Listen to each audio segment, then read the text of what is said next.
Hello all and welcome back to another video from Versátil Idiomas, and this time you're going to be talking again about the English language, and I have another word or another expression for you, and it is at large. Okay, have you ever listened to this one?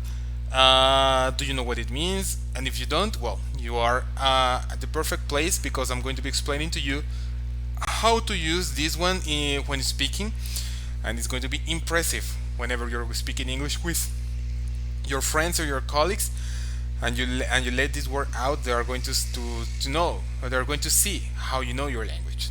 So at large is a very common expression in English, or a very common construction, and you're going to have two main uses for this one. Okay. So, for example, let's see. I'm gonna give you the first example for you to see if you perceive the meaning. Okay.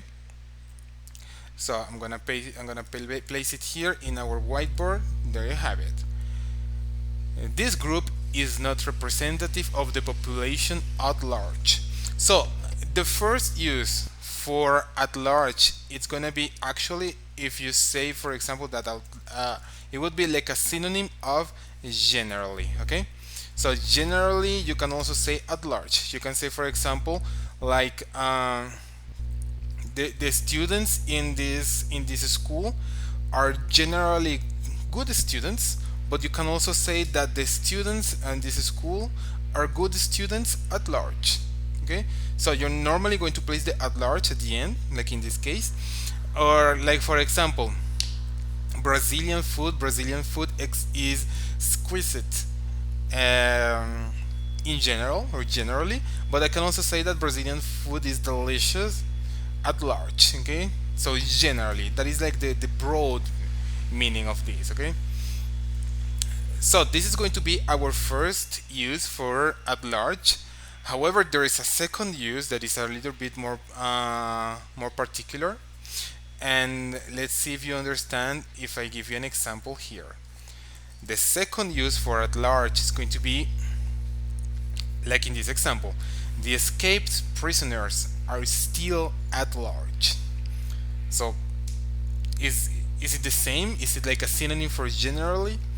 In this case, it isn't actually. So let me show you what it is. When you say at large, it can also mean